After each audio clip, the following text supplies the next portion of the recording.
Get your ears wrapped around the Golden State Media Concepts Basketball Podcast. All the scoop you need to know from college basketball to the NBA and even March Madness. News of your rising stars. Topics on and off the hardwood. This is the Golden State Media Concepts Basketball Podcast.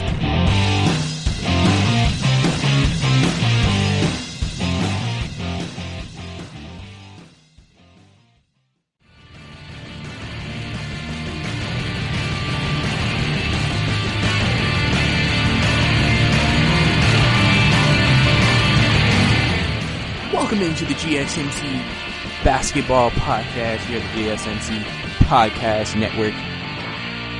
I'm your host, Brice. Another day, another week, talk the NBA about any type of basketball. But don't worry, we're still going to talk about all types of things basketball here on the podcast.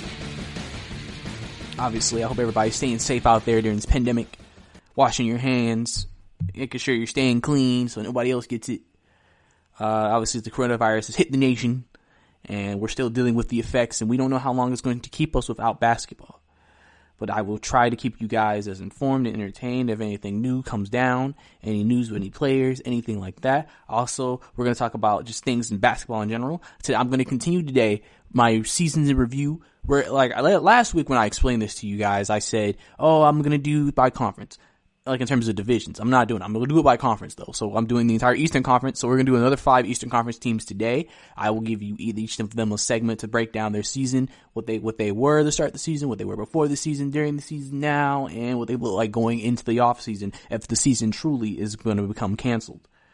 And other things like that. But we're also going to get into some news initially that have been coming out. I mentioned this a little bit in my last podcast, how the NBA is going to do some studies on how isolation is going to affect NBA players and mental health. But now they have came out saying the league is worried that it's going to affect players in terms of the physical too. Obviously, if you think about it, you're basically saying to these players they won't be playing for about a good 2 to 3 months potentially. And you're going to start the playoffs.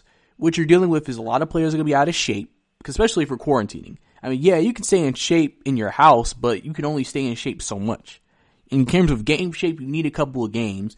And then depending on how long this takes, would you really have enough time to still maybe do regular season games before you get into the playoffs?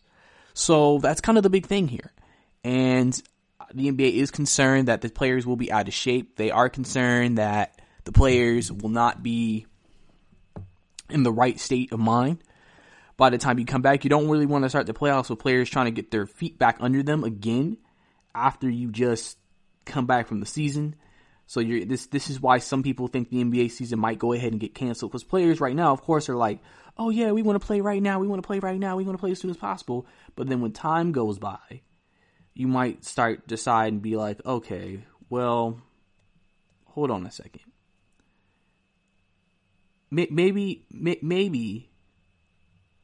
Maybe we should cancel it altogether. I think that's one of the biggest things. And I think it's going to be something I think is going to be very hard for the NBA to come up as a decision in terms of if they're going to cancel it or what, and how could they potentially keep players in shape so then maybe this wouldn't be a problem.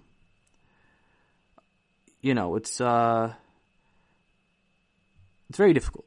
Very difficult. I think,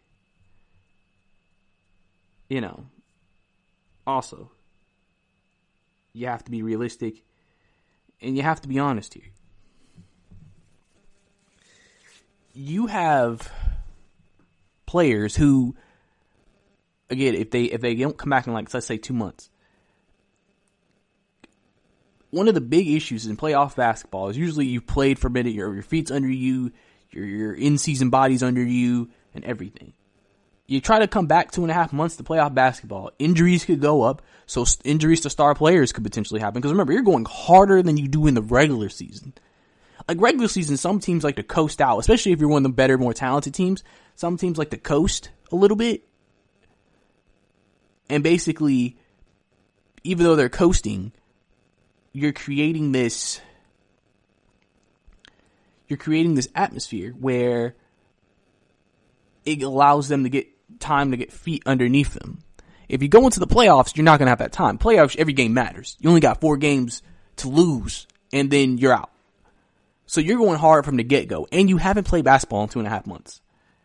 And so that's why there is a concern that all this isolation, self-quarantining, all of that will affect the NBA players when it gets down to the playoffs. So would it really be the best decision, or in the best, how can you say, in the best, what's that saying? It's not coming to my mind. But, is it in the best interest of the NBA players to go and put them back out there after 2-3 months potentially of not playing basketball and saying we're going right into playoffs, and so you're going to have to play hard right from the get-go? You can see tons of star players go down with injuries, and the problem is the season probably might start very soon after that, potentially. And you don't want to put players at risk for the next season because you try to start the current season later because of the coronavirus. It's obviously a very difficult situation. There really is no right answer. There really is no answer that's just like, this is the right answer. And so this is really a judgment call. And that's why I think a lot of people are thinking the season might get canceled. A lot of people within circles are saying, even though there's a lot of optimism right now that the season's going to return and they're going to play because the players want to play, there is concern that when it gets to it, that optimism will start to wane. Players may say, okay, maybe we don't. Like, I understand, we want to crown a champion. I'm sure players and teams are out here like, you want to play it out because you need to know. Because really what you decide is, through playoffs and in the season, okay, what changes do we need to make to our team to become a championship team? Imagine never getting an opportunity. So you don't even know if your roster wasn't good enough or not. We can make the assumption, but we don't know. So then it just makes it seem like, well, do we really have, unless you know you're making an obvious upgrade somewhere, do we really have to change our roster? Do we really have to trade or sign players? Do we know if we need to break up a duo? We never had a chance to actually see it in the playoffs. We never had a chance to actually see it in crunch time. So it puts players, I think, in this, or front offices in this position of, if we don't know what happens with our teams, how could we properly evaluate what we're supposed to do moving forward? And even if you come back, you're going to have to take consideration. We missed 2.5 months of the season before we came back. We have to take that into consideration. And so I feel it'll change the evaluation process for a team, because some teams may be like, hey, we're going all in this year on this season. And now you're telling me all of that could come to waste because we won't even have a chance to see it come to fruition. And that's just something I think that a lot of people don't want to deal with, or a lot of players don't want to deal with, and they feel like that's what's going to hurt them at the end of the day. So I think it's one of those things where tough decisions have to be made. And that's why there is that increasingness that it's not going to happen. And they're not going to be able to play because of just this layoff, being out of shape, isolation, over the mental health is, things like that. All of those things matter. All of those things matter. And with that being known, you just got to sometimes make the best decision.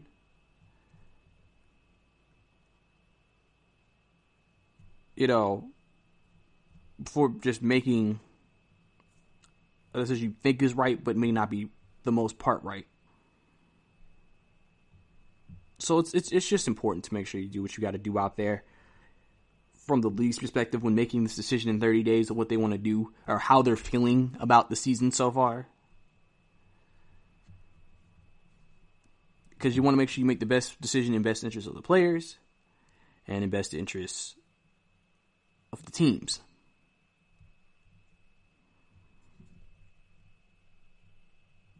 Because you don't want to risk your players' injuries and ruin teams' investments just because y'all tried to salvage a season that maybe should have been canceled to begin with. So those are obviously the dilemmas that are made and are that are going to be talked about this offseason. But coming up next, we're going to go into my season reviews. We're going to talk about the Miami Heat next segment. We're going to talk about their season in review. So obviously, if you're a Miami Heat fan, you definitely want to stay tuned. If you just love basketball in general, stay tuned for all that here and more right here on the podcast.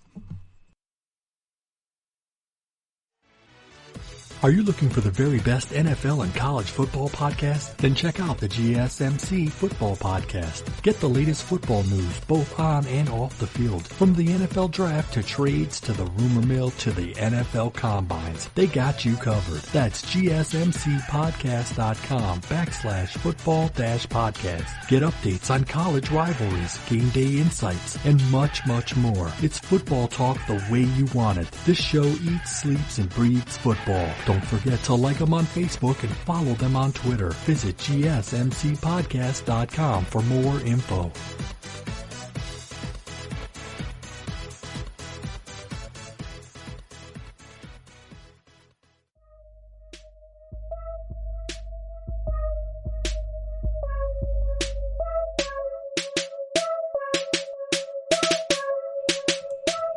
Welcome back to the GSMC Basketball Podcast.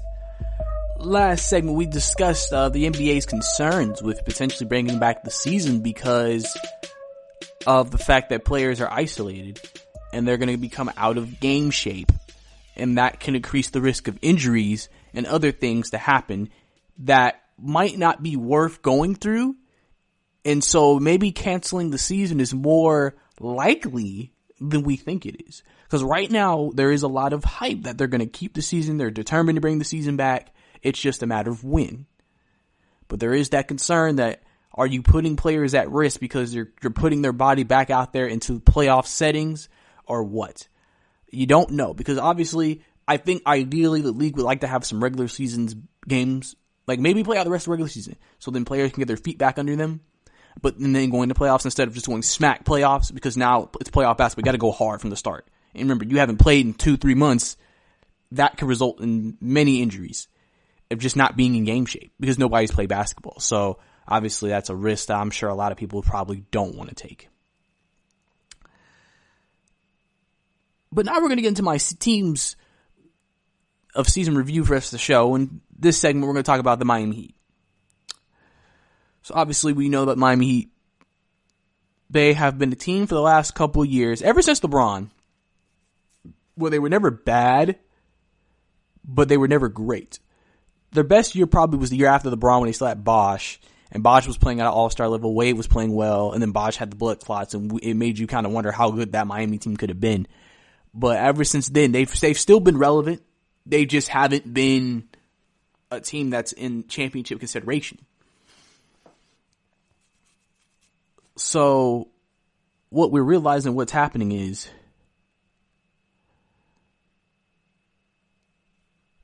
the Miami Heat are a team, came into the season, big free agent acquisition, Jimmy Butler. You had Bam Adebayo, who was a good player. Goran Dragic's a good veteran. Kellen Winslow was there. They had some guys. They seemed like they were a team that had a lot of pieces and a lot of good pieces, but not that guy. And then Jimmy Butler was brought in to be the guy. But then they drafted Tyler Hero. They signed Kendrick Nunn. They picked up guys who were undrafted and drafted, and then as soon as the season started, they produced. Tyler Hero was producing from the preseason. Kendrick Nunn came alive also in the preseason and then during the regular season. They have a lot of developing young talent on their team, and yet they're already in the Eastern Conference a top team, led by Jimmy Butler. They have a good group of veterans and young players on this team. A lot of people look at the Miami Heat and think, could they be a team that could shock the Milwaukee Bucks? They're very well coached. Eric Spoelstra is probably one of the most underrated coaches in the NBA. People have never really valued him as a great coach, but people forget that a lot of his teams, except the LeBron years and the year after LeBron, he never had a lot of talent. He never had a lot of top of the line talent. A lot of those years was individual and aging Dwayne Wade with a bunch of guys. And he was still able to at least get them into the playoffs or competing for a playoff spot with the talent that he had. The Miami Heat under Eric Spoelstra has never really had a season where they were just hot garbage. They've always been competitive. And then you add talent, and he gets some talent and developing talent, and now they're a top 3 seed in the Eastern Conference. And then makes people think, could they potentially be a potential championship contender? Some people may say no, just because they feel like, can Jimmy Butler really be your best player and do that? But are the Miami Heat just a regular season team? And like I said, they have had a lot of things going well for them. They've been very lucky to be able to be so good at scouting and finding gems and being able to put together teams. Because that's one thing about Pat Riley. He knows how to put a team together. He never has a season where he just puts together a bunch of people who don't fit. Even in seasons if they're not going to compete for a championship, he tries to put the best together, the best team he possibly can to compete on that court.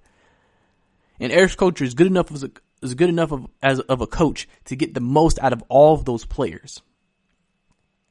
Which is why when they found the gems in Tyler Hero and Kendrick Nunn, I wasn't surprised that they played this well. You can't also forget about Magruder. I mean, you have a lot of young talent, developing talent. And in the NBA, it's very hard to have a young team and win because it's not even necessarily they're not talented enough, but it's just the experience, how to win games defensively. Usually most young teams are bad defensively because most young players don't care as much about defense unless they're a player who is already a defender. Like, think about it. Jimmy Butler, when he came into the league with Chicago, was a defender. He was not a great offensive player. He developed an offensive game, which made him the star he is today. You know, like I said, unless you come into the league as a good defender, you're usually an offensive guy who can't guard. Luckily for Miami, they were lucky to get a guy like Jimmy Butler and have a guy like Goran Dragic, Kelly Olynyk, guys like that. Miles Plumlee. Veterans, guys who've been in the league to help them. Show them how to play tough, big basketball. Miles Plumlee's playing in big games. Portland. Western Conference Finals last year. Kelly Olynyk, Boston. Eastern Conference Finals 2 years ago. Jimmy Butler. Semifinals last year. Chicago playoff series then. He's playing a lot of big games. Dragic, he's playing a lot of big games. So you have a good group of veterans with Eric Spoelstra, and then you got the young guys. And it kind of works. And that's why Miami's one of the best defensive teams, because everybody's sharing those same defensive habits of good defensive habits. And you have guys who are leading the charge, setting an example for those young players in the Miami Heat. And that's why I feel like, have been the shock of this league.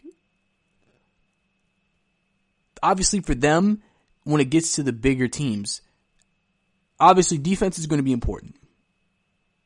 But you got to get consistent scoring. Can Jimmy give you his per game? Because Jimmy's going to be the closer. Jimmy's the closer in this team. I'm sure Dragic has to play well in his minutes. He has to give him something. Tyler Hero and them, Bam Adebayo has to play well. Bam Adebayo is probably one of the most improved players in the game today.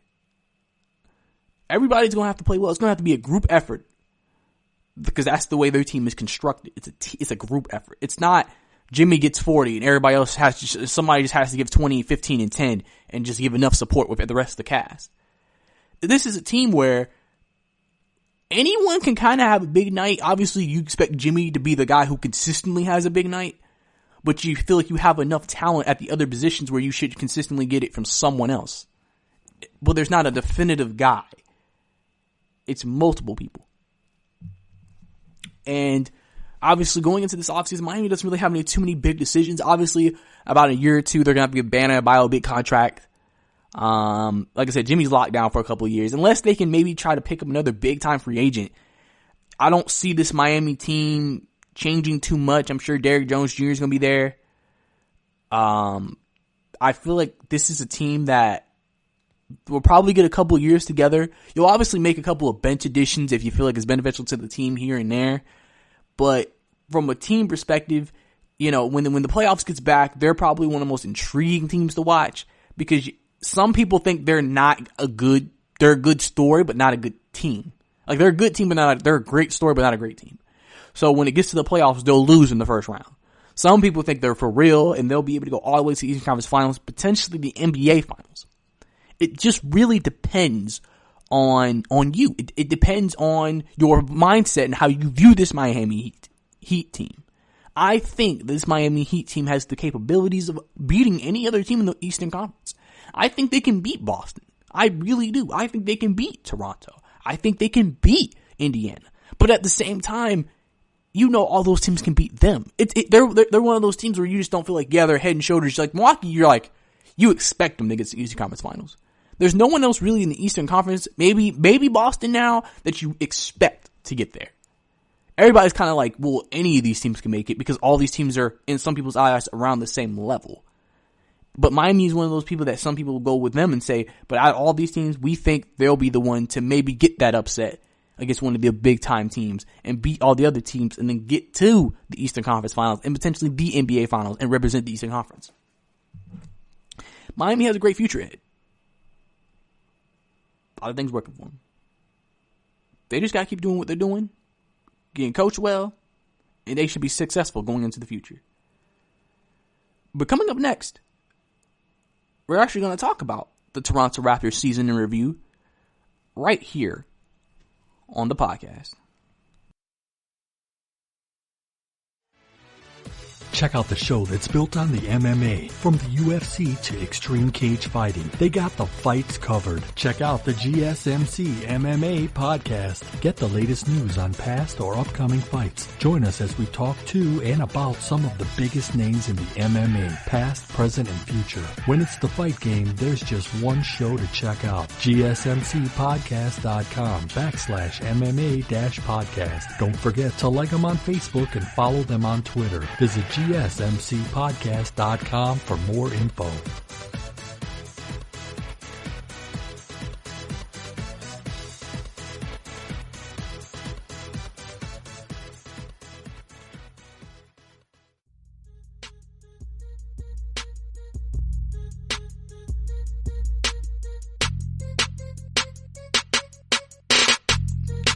Welcome back to the GSMC Basketball Podcast. Last segment, we broke down the Miami Heat season.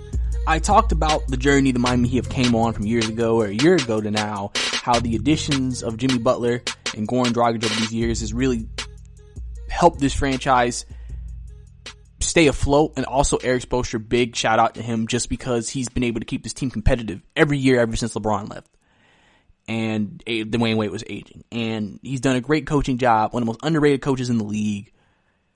And the reason why they're one of the surprise teams and one of the teams that some people think could create noise is because they have great team chemistry. They play well together. They play defense, and you may not sit here and say they have that 3-4 guys that can score 20, but you have guys who are capable of scoring 20. It just depends. Obviously, Jimmy Butler's the best player, so you expect that of him all the time, but they think they have the supporting cast to also give them what they need to be competitive against the best teams in either conference. But now we're going to talk about another top Eastern Conference team in this segment, the Toronto Raptors. Obviously, this is last year's NBA defending champs. Obviously, if they cancel the season, they will remain the defending champs. Toronto's a team, obviously, under Dwayne Casey and with DeMar DeRozan and Kyle Lowry.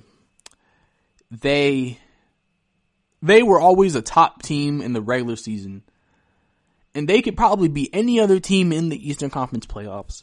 But when it came to LeBron James, they just shrank. They just, for some reason, they couldn't do it. They can't beat those guys. They could never beat a LeBron James team. And it just got to a point where it was just like, you're hitting that proverbial, is this our ceiling? Number 1 seed, but still can't beat one team because of one man. Toronto was just in this state of disarray. They had playoff woes. It was just like, how good are they really? What can they really do? And it was a state of disarray. Dwayne Casey was fired. They brought in Nick Nurse. Then they signed Kawhi Leonard. They traded for Kawhi Leonard. They traded DeMar DeRozan for Kawhi. And Kawhi Leonard led them to their first championship in their history. So the Kawhi leaves in free agency. Now, you still have some young pieces. Siakam this year has developed into a star. He always had the potential to be a star, but this year he developed into a star. Siakam. You still got OG Anunoby came back. He was hurt the entire playoffs last year. Remember, before the playoffs, he had an emergency appendectomy and missed the entire playoffs until, I think, the last couple of games of the finals, but obviously didn't play that much at that point. Still got Kyle Lowry, been there through thick and thin, through all the ups and downs. Van Fleet really came on big in the playoffs last year, showing how crucial he is. That's why some people think he's the best point guard on the Raptors, not Kyle Lowry. And he's probably the most clutch player on the Raptors as a whole. They have good leader and leadership. Serge Ibaka. Good leader, physical, could stretch the floor, can block shots, play defense. They traded for Marc Gasol, who at this point in the season, you forgot, Marc Gasol was actually hurt the majority of the season. We forget about Marc Gasol. He was a big trade when they traded him for Valanciunas. Big, because Valanciunas was could score but wasn't a great defender. Gasol, a better defender, and could still give you the same production and stretch the floor. And then you think about other guys. They had, Norman Powell and everything like that. The team really has been dealing with a lot of injuries all year. A lot of different guys were hurt. Siakam was out for a period. Lowry was out. Van Fleet missed a couple of games. Ibaka was out. Gasol's been out most of the year. And they're still a top seed in the Eastern Conference. Top 4 seed. And that just shows you the coaching of Nick Nurse. Nick Nurse, again, is one of those guys I think deserves a lot of credit for what he's done with this team. He maximizes everybody. He maximized everybody around Kawhi, and he's maximizing everybody now. So some people wonder with this Toronto team, is this their ceiling? What we see, the best basketball we see of them in the regular, is that the best? Because they're thinking, Kawhi was always a guy who, since they're a superstar, they always had that extra level. Like, Kawhi could be a star all year, and then playoffs become a superstar. That's what I think separates superstars and stars. A star, they'll play well, but they'll never hit that extra level. Some people think the Raptors have maxed out, and this is what they are. Solid team, probably a hard elimination, can compete. If you don't play your best, you will lose to these guys. But if you're on your A game, and you just strictly have that guy and they don't, people think the Raptors will be bounced. People wonder, how far can Toronto go without Kawhi? Again, it's kind of the Miami Heat situation. They can beat everybody in this conference. Now, some people think they may not be able to beat Milwaukee because they just feel like they don't have a Giannis unless Siakam hits another level. But you feel like they can beat everybody in this conference. Like I said, they beat the Milwaukee Bucks last year. Nick Nurse is one of the best coaches in the NBA. And they play excellent defense, a top team in offense and defensive efficiency, just like Milwaukee. And it's just a matter of, do you think they can be better? Toronto's one of those teams now that they've gotten that championship. Of course you want more, but you're like, okay, we got the chip. There's no pressure on us. We're still a good team. We're still going to make the playoffs. We're still going to compete. The only thing you worry about, obviously, is what's going to happen with Toronto moving forward. Because I'm sure Mustafa Ujiri has been a lot of news. Obviously, people wonder if somebody's going to try to sell out for him and try to bring him to their organization. But if he stays in Toronto, he has a big decision to make because, Lowry's getting older, Ibaka's getting older, Gasol's getting older. You have some young pieces, like I said, OG, Fred, Siakam. What changes do you make to keep this team just as competitive, if not potentially still in the running to compete for a championship? Toronto, I think, is a team that will be competitive for years. I think they're going to be competitive. It's just, it'll be interesting to see the moves they decide to make with this roster. because they may feel like, oh, we're going to try to get another star to come here. Because they may feel like, well, we've shown if we can get a superstar here, we can win, because we did with Kawhi. And like I said, you're going to have to pay Siakam, because if he continues on this path and he continues to average like 25 a game, why wouldn't you pay him? And then obviously I think Lowry, Gasol, and Ibaka are on their last deals unless they're willing to come back for cheap. So this team in a couple of years, even next year, could look somewhat different. Toronto's always looking for a trade, always looking to improve the team. So if something is offered to them that they like, they will not hesitate to go for it. They have shown that. I mean, remember, they made that tough decision trading DeMar DeRozan. Kyle Lowry was not happy about that. But they made it because they knew this is our chance to get a top player and increase our playoff hopes. And that's what the good organizations do, like Toronto. I've always commended Toronto on having great structure. They have a great structure as a team, as an organization. That's why they're always consistently competing at a high level, because they consistently have good leadership and management at the top, which then goes to good coaching, which then goes to good high IQ players. And that's why they're always, it just seems like they're the model of what you should want your franchise to be. You know, obviously a great player can overcome a great franchise. It's been shown that. I mean, remember, for the longest time, the Spurs used to have the best franchise, and then they had usually one of the best teams, which is why sometimes when it came down to it, they would always get the hump over teams that had great players, because they had just the good players with great coaching and great franchise. Toronto is basically, I feel like, the 2010s going into 2020 Spurs. Great coaching, great players, great franchise, core pieces, developing young talent, and moving forward. And I think Toronto, when they get back, I think it'll be interesting. I think some people think they might get eliminated in the second. I think a lot of people think in semifinals are their max. But we'll have to see. Toronto's definitely not going to be an easy out. And they're defending champs. So they definitely have pride, and they're definitely going to go out there and compete at the highest level to be able to defend their championship, as any champion would, because they have the heart of a champion. But that was the Toronto Raptors season in review. Coming up next, we're going to talk about the Cleveland Cavaliers. Yes, the Cleveland Cavaliers. All that and more right here on the podcast. Check out the show built around the women of MMA. From the UFC to the extreme cage fighting, we got the fights covered. Listen. It's the Golden State Media Concepts Women's MMA Podcast. The latest news of upcoming fights, discussions of previous matches. Join us as we talk to and about the biggest names in women's mixed martial arts, past, present, and future. When it's the women's fight game, you know where to listen to. The Golden State Media Concepts Women's MMA Podcast.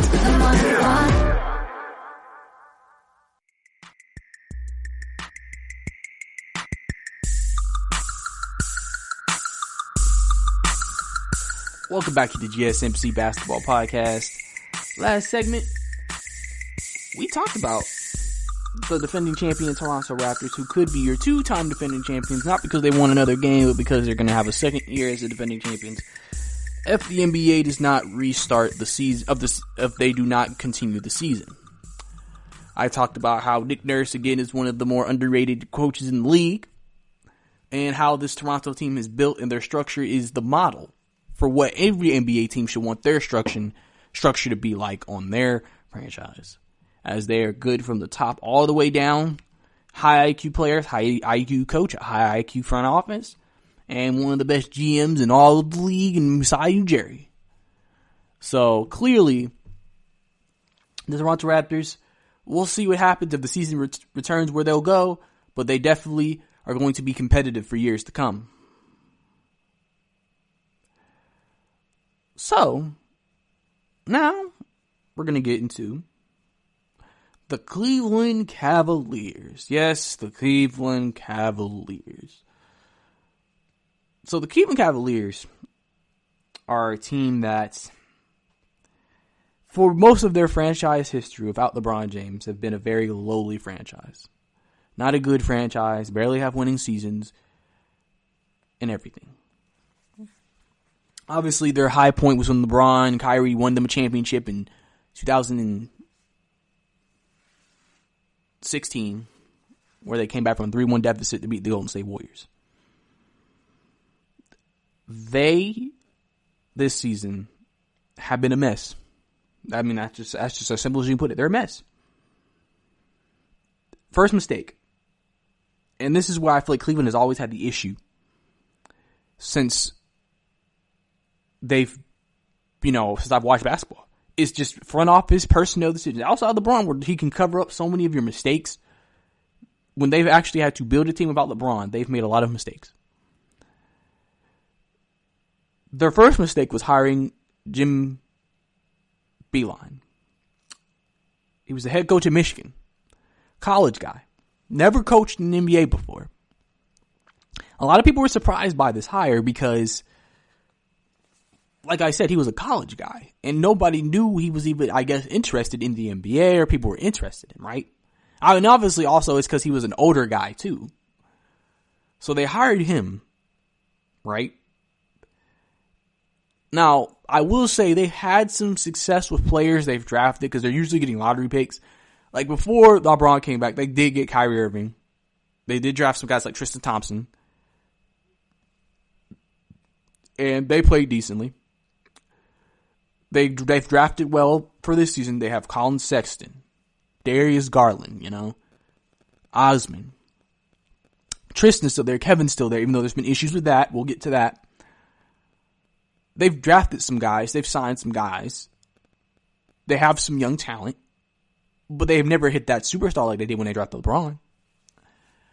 And just from the get-go, it was just not working. Kevin Love obviously was in a situation where the team was not winning. And he disconnected with the coach. He wanted to be traded.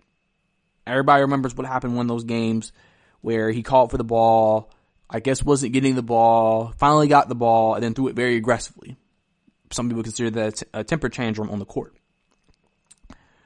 Tristan Thompson has gotten into it with Jim Boeheim as well about certain play calls, certain decisions that have been made. Other players have expressed not seeing eye to eye with him. And there was just a lot of turmoil in that department. And then there was fracturing relationships with players on the team while also losing. So clearly if you're losing, that's going to make it even worse. And then obviously you're losing, whatever. Then we get the report that Jim Boeheim called his team thugs in a film session, which obviously turned players off. He came back later saying he apologized and said, I meant to call them slugs because they were playing slow. But a lot of players who have reported did not believe that explanation and thought that he was questioning their intelligence. So obviously that didn't help.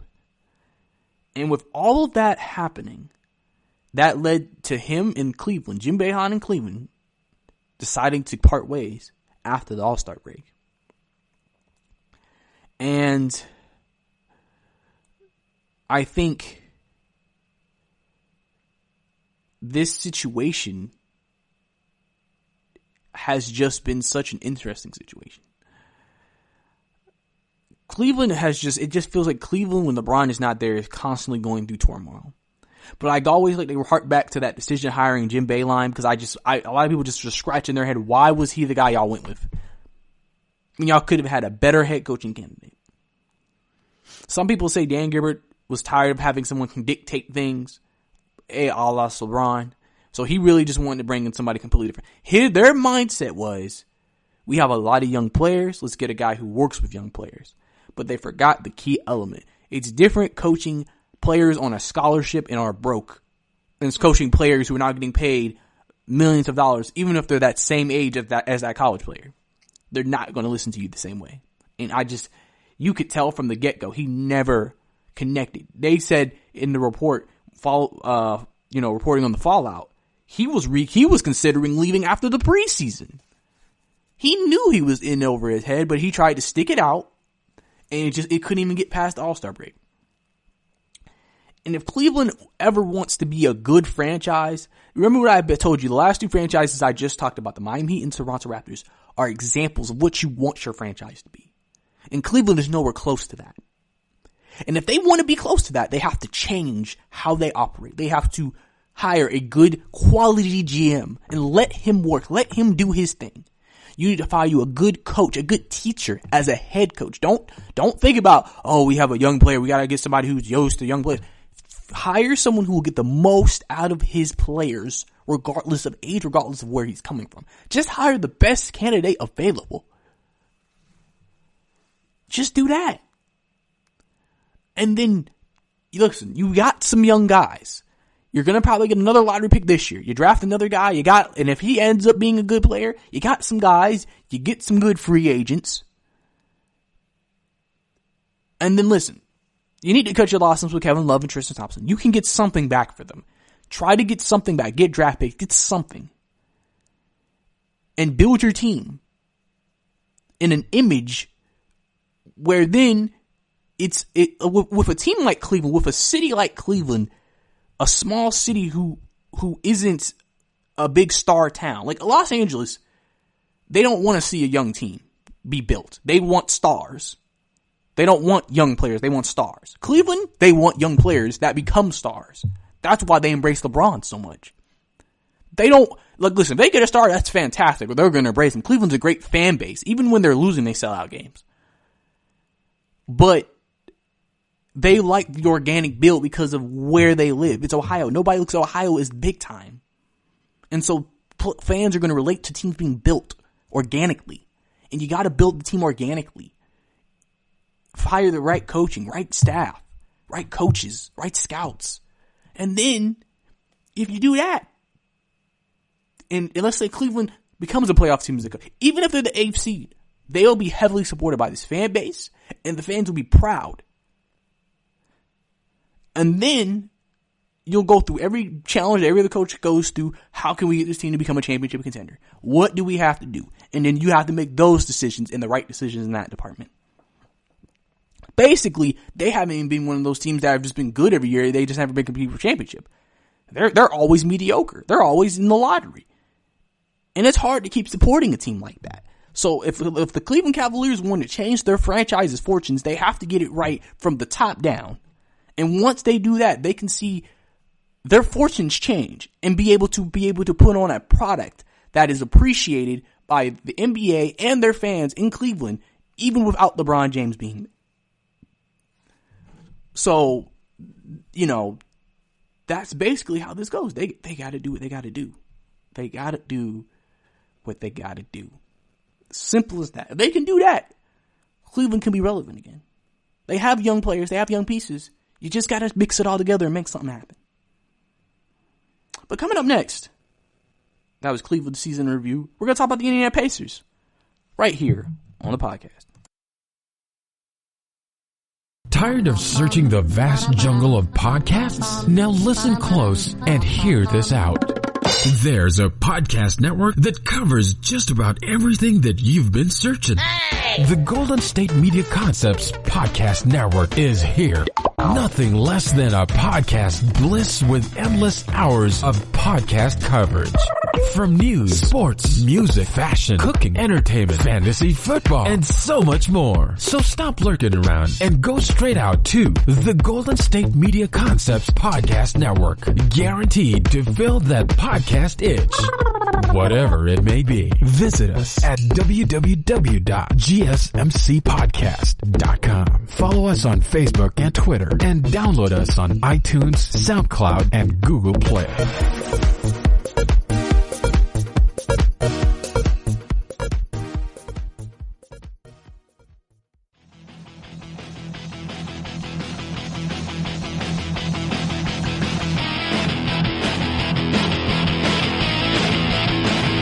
Welcome back to the GSMC Basketball Podcast.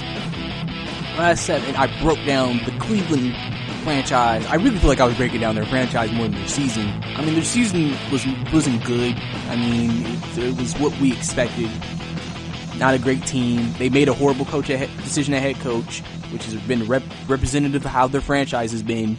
And that's why the results on the court have been what they have. But I've listed out, listen, if you make changes and you really build this thing and you really make good decisions at all levels, Cleveland can be a good team. Teams like that in those type of markets, you got to build them organically. You're not just going to get stars to go there. You're not going to always get a LeBron. But you can build a relative team that people can support and still cheer for at that time. If you can do that, honestly, we'll look at Cleveland like, hey, they're relevant. They done something. Not the team that you look like as an easy W. You know, when Cleveland comes into the picture, they're going to be hard to beat. But anyway, now we're going to get to the next season in review, the Indiana Pacers. So the Indiana Pacers are also a very well-run franchise. Obviously, we know about Larry Bird, everything that's happened.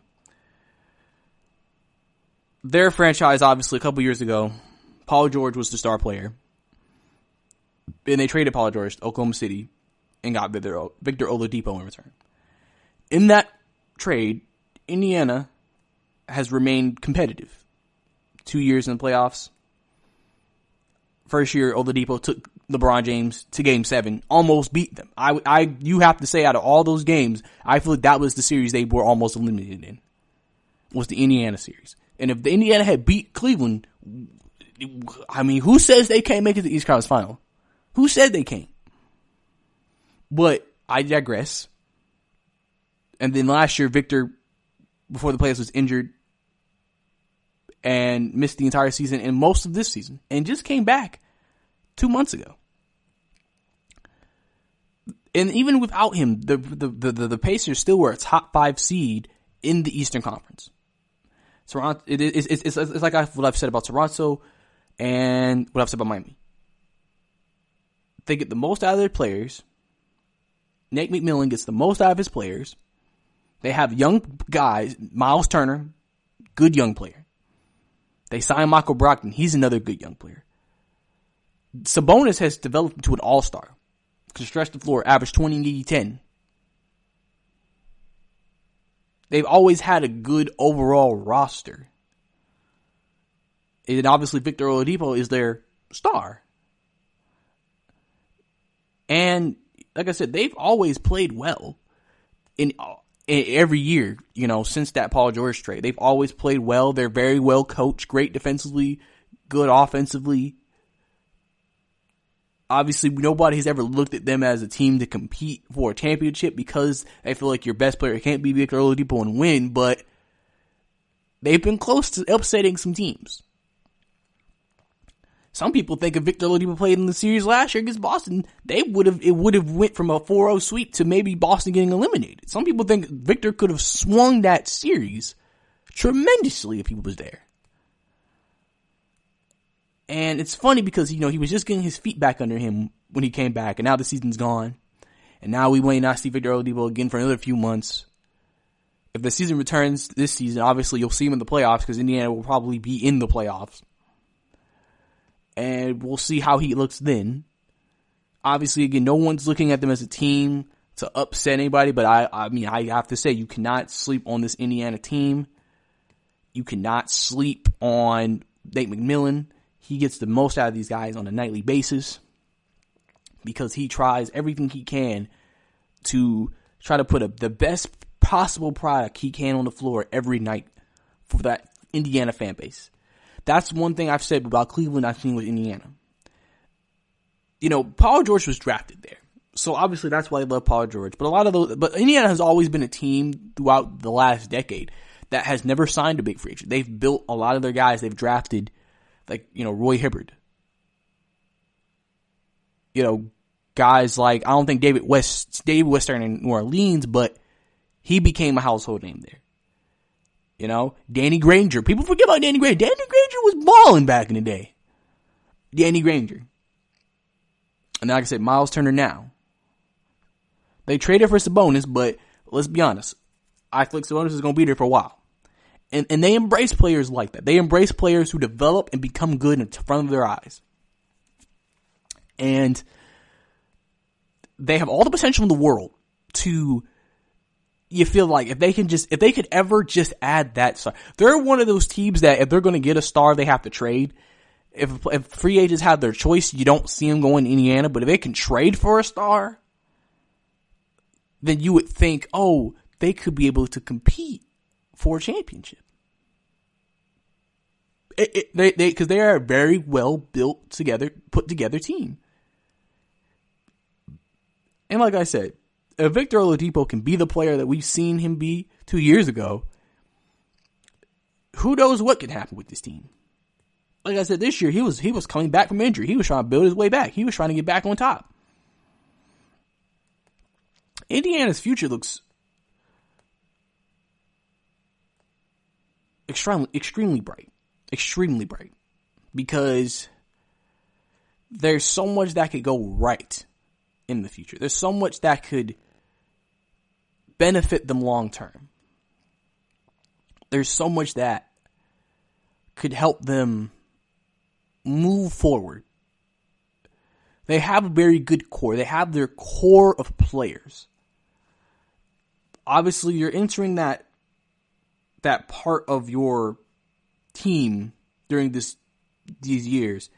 Right now, you're considered mediocre, but where you're not bad enough to tank, but not good enough to win a championship. So Indiana's biggest challenge, obviously, is how far can this team that we constructed go? If Victor Oladipo was playing at Victor Oladipo level, Sabonis was playing at All-Star level, Miles Turner was playing the way he was, and the rest of the entire coaching staff with Michael Brogdon and the rest of the players playing at their highest level. And then you take that, and then you decide, okay, who's coming up? Who may be on a 1-year deal who wants to get out of their situation? Can we add a player to upgrade this, and will that put us closer to our goals? What do we lack? What do we need? Listen, Indiana's front office is smart. They'll try to make the best decisions for the team. So if they have to trade a Miles Turner to get a better player, they'll do it. Because because you got to make the decisions that you feel like is going to get you somewhere. You know you're not winning the championship with this team, but you got to figure out who is the most expendable player we can trade that gives us the most trade value in return, which can improve this team to then compete for a potential championship. No one's ever looked at Indiana as a serious contender. Even though they've won all this season, even though they've been a consistent team, they continue to win. They're going to make the playoffs again. No one's looked at them like that. Again, with Victor Oladipo being your best player, people don't think Victor Oladipo being your best player, they're not going to compete for a championship. They may be able to win a series if they get a good matchup or they get some injuries. But when it gets to the top tier teams, you just don't see it. They play hard every night. They play good defense. They play good offense, good coaching. It's just one of those things that you go through. Indiana has a lot of things going for them right now. They're going to sell out games. This fan base will support them. Again, Indiana's a small market. They're going to support their team. Fan base will not be the problem. They're a very well constructed franchise from the top down, and that's why they're able to compete. If you have a good constructed franchise, you can compete. And then you just got to figure out the puzzle. What is that one piece or two pieces we need to then jump to that next level? Because with the way we're constructed, there's no reason why we wouldn't be able to compete if we get the right pieces in place to put us in position to win. These are things that have to be discussed within that front office. But like I said, they have a lot of young players right now. But like I said, with a team like this, all of these people could all also be trade pieces. So you don't know what Indiana might do in the future. But right now, you appreciate what kind of basketball they play because they play good team basketball. But when they win, it's a team effort, and you just take the ride for what it is, and you go as far as this team can take you, and then you make the decisions that have to be made at the end of the day. Like I said, Indiana's a good team. Good team. Might be limited first round playoffs. Might be able to upset a team. But they're going to play hard. And that's all you can ask for. Well, that was Indiana Pacers season in review. And coming up next, we're going to talk about the Chicago Bulls season in review. Are you looking to get your college football fix? Looking to get the latest news on your favorite school's team? The GSMC College Football Podcast is your ticket to all things college football. Join us as we talk college football from the national championship, the college rivalries, the bowl game, to the Heisman Trophy. To which conference is the best? We've got you covered for the Big Ten, SEC, Big 12, the Pac-12, ACC, and everything in between. Download the GSMC College Football Podcast on iTunes, Stitcher, SoundCloud, Google Play, or anywhere you find podcasts. Just type GSMC in the search bar.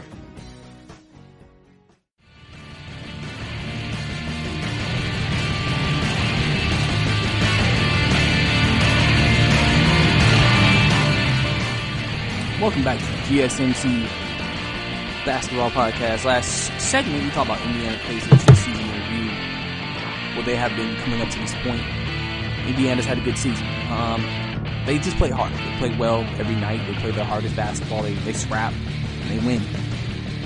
Even with Victor Oladipo half the season, they were still a top 5 seed. So they're very well constructed. It's not one player dependent.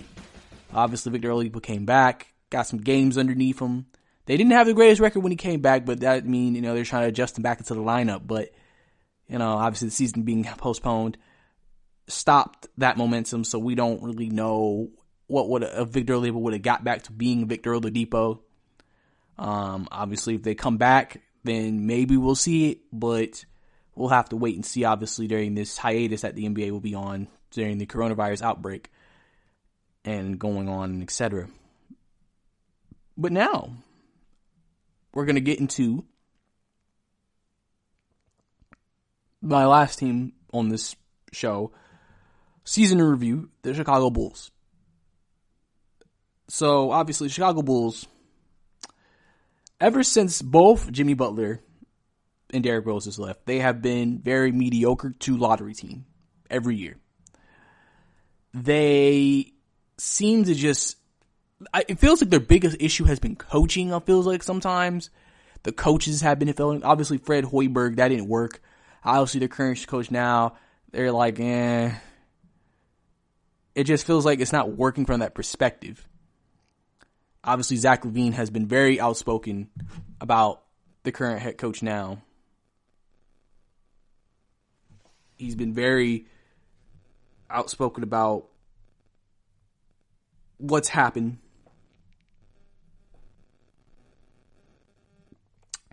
He feels like it feels like from some of the stories that you heard, he feels like he doesn't give them the best chance to be successful. Him and Jim Boylan just haven't worked. And, they have guys that play well. Zach LaVine's been their all-star. He's averaging 20 a game. He's played well. They have a lot of young talent. Kobe White has been a very, very pleasant addition. They drafted him with their top pick.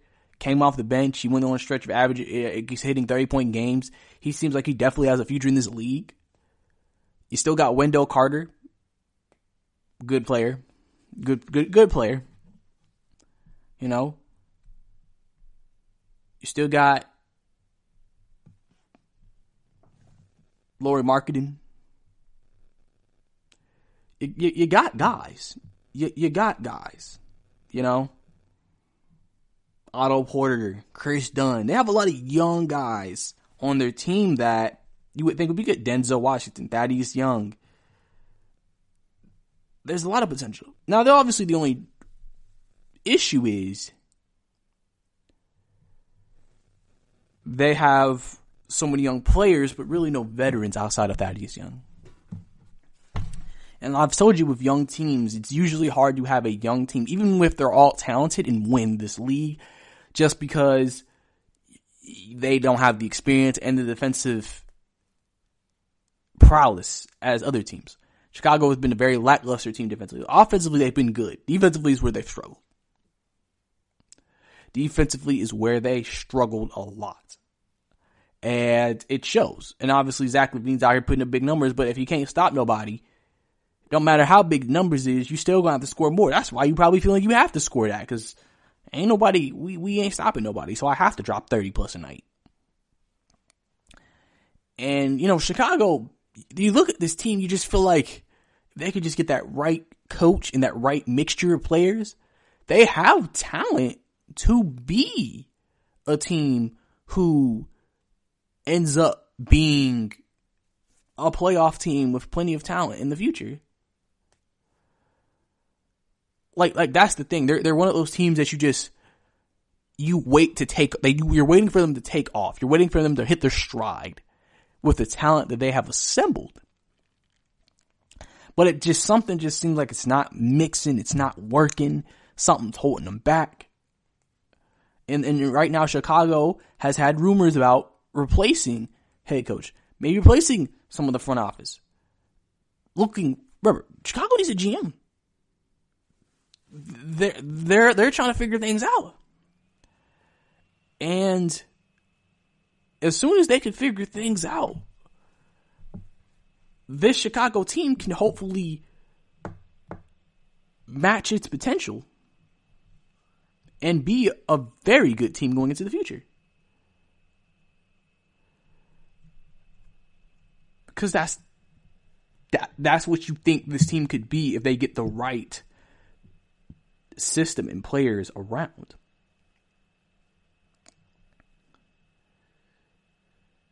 And I think that's important. I think that's important. Like I said, Kobe White looks like he'll be an exciting young player for Chicago. Definitely a guy I think Levine would love to have, since you're always looking for that second guy in command to help. And you just got to see what happens with it. Like I said, a lot of young players, a lot of young talent. Obviously, the Chicago Bulls franchise has a very storied history. Storied history because of, obviously, the championships that Jordan won. They are a great basketball city. Also, one of the greatest cities for sports in general. Really. Everybody knows that. And honestly, if you're the Chicago Bulls, one thing I've also not mentioned is that they've been hurt a lot. Levine's been hurt. Markkanen's been hurt a lot. A lot of guys. Otto Porter's been hurt. Wendell Carter's been hurt.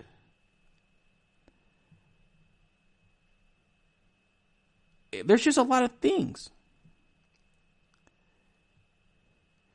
Chicago, really, if you look at their schedule and look who they beat, and they beat a lot of below 500 teams. They haven't beaten a lot of above 500 teams.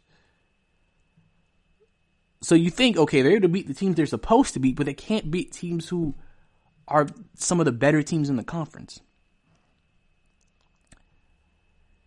Some people, so you may sit here as a Chicago Bulls fans and think, well, if we had better health, could we have won more of those games? Because really, Chicago, listen, with the Eastern Conference the way it is, they win like 5 more of those games, they're in the playoff picture. They're right there competing for a playoff spot. And are in much better shape for it.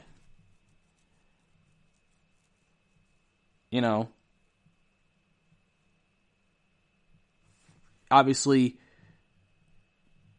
sometimes you may sit here and say the signings haven't really lived up to par. Markkanen's been uneven. It's more of just they don't realize their full potential.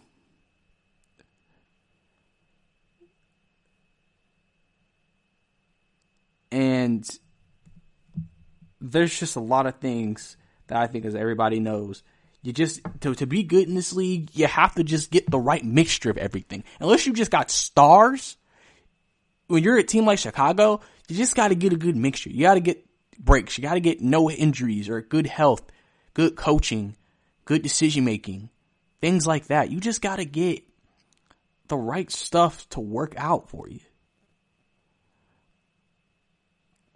That's what's going to get you to where you want to go. That's what's going to get you to where you want to go. So, if Chicago can figure it all out, Chicago next season could be a good team. You may sit here and think they should have been better this season. I agree. They should have been better this season as well. Zach LaVine, I know he's frustrated. You never know. Would Zach LaVine ever consider potentially, wanting a trade? Could he potentially want one of those? I mean, Zach LaVine will get plenty of value back. Does he fit in with the plans of the Chicago Bulls long term? You want him to. You definitely want him to. But we don't know. And we just have to see what happens with the Chicago Bulls franchise, because they're a lovely city, great franchise. They just got to get back to what people love, and that's good Chicago Bulls basketball. But thank you for tuning into the GSMC Basketball Podcast. I'm your host, Brice Lewis.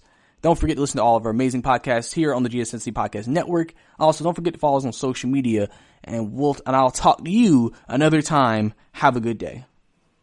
You've been listening to the Golden State Media Concepts Basketball Podcast, part of the Golden State Media Concepts Podcast Network. You can find this show and others like it at www.gsmcpodcast.com. Download our podcast on iTunes, Stitcher, SoundCloud, and Google Play. Just type in GSMC to find all the shows from the Golden State Media Concepts Podcast Network, from movies to music, from sports to entertainment, and even weird news. You can also follow us on Twitter and on Facebook. Thank you, and we hope you have enjoyed today's program.